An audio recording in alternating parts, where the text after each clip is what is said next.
A wannan darasin za mu yi bayani akan class da kuma ID attribute. Okay, mu tafi cikin bidiyon.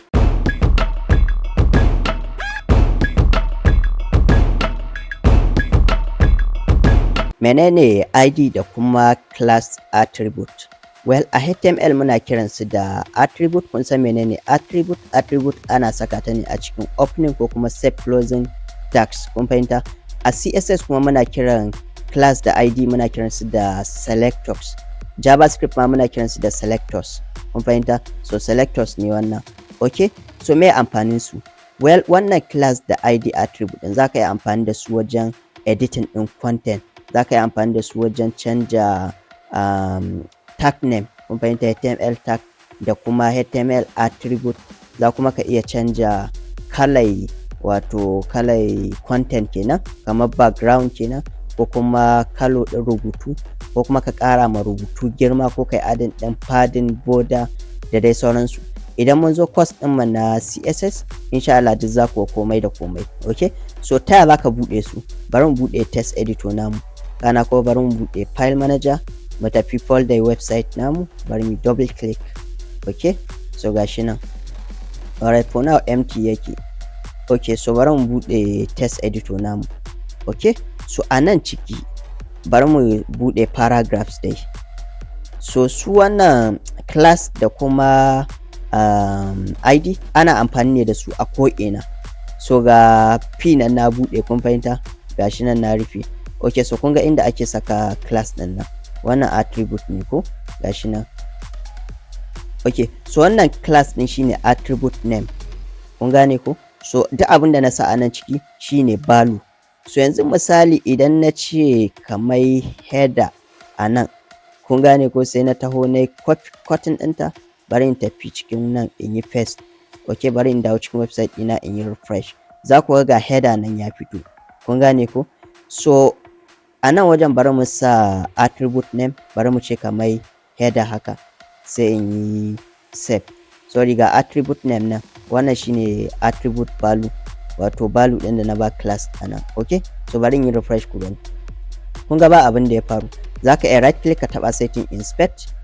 Okay, a nan wajen za ku ga class, ga wannan shine class ɗin. Kun fahimta?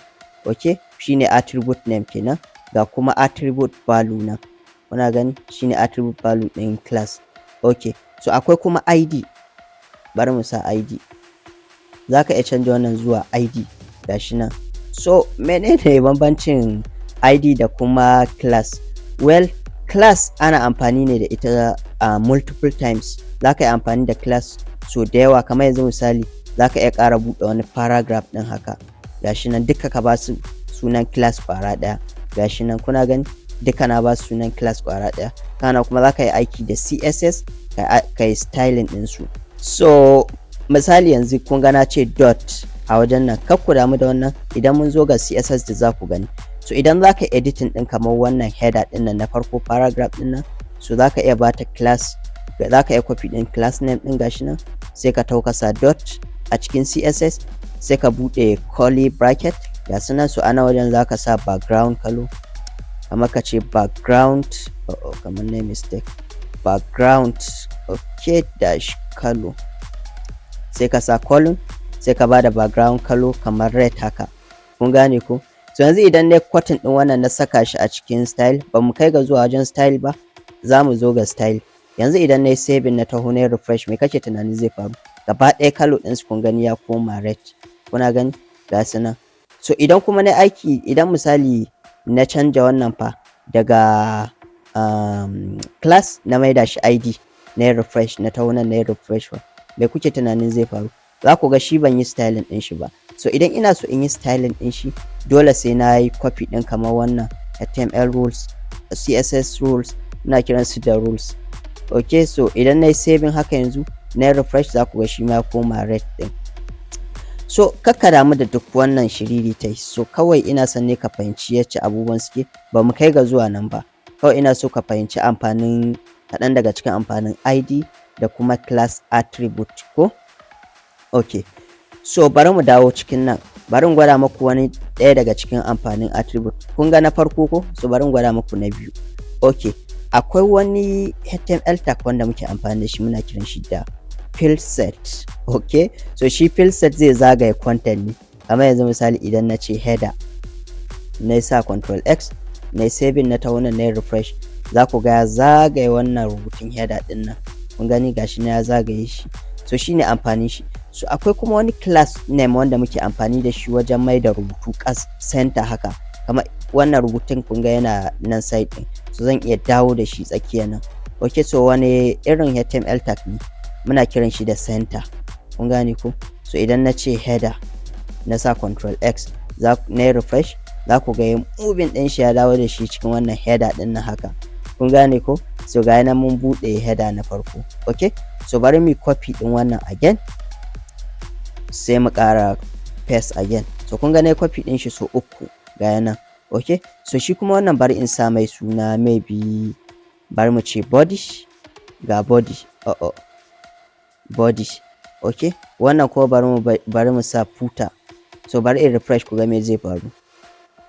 So za ku ga header, ga body, ga footer. Akwai wani small project da nake so in haɗa don ku fahimci amfanin ID.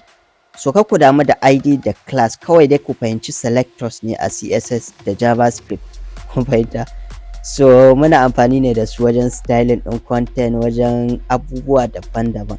Okay, so bari in haɗa project ɗin. A nan bari in goge wannan, sai in buɗe paragraph. Okay, kun ga wannan na tsakiyar ne nake editing. Alright, so bari in ce lorem times kamar 10 haka, sai in danna enter. Za ku ga mun generating da random note ko? Gashi na mun generating din random text. Bari in yi refresh ku gani. So za ku ga gashi nan ga header din mu, ga kuma body kenan ko? Kun ga rubutun da ya a cikin body guda 10 ne, ga su nan. Okay, so ga kuma footer namu, kun gani? Gashi nan.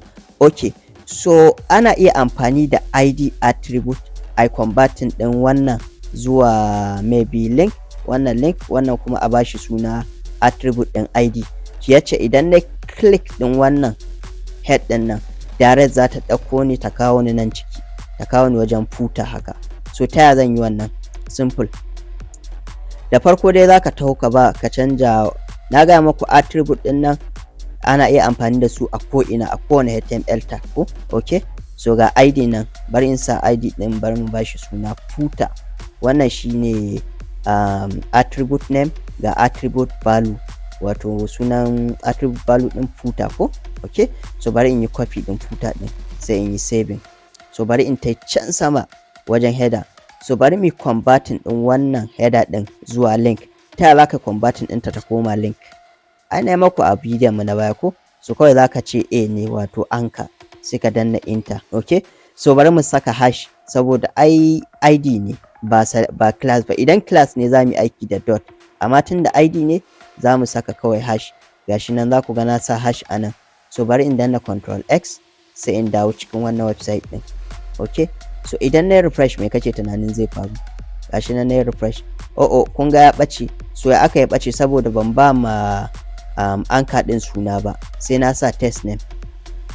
Bari in sa test name header, sai in sa control X, in yi saving. So ba wani abu bane ba muka yi fa. Bari ku gani in gwada muku abin da muka yi a nan ciki.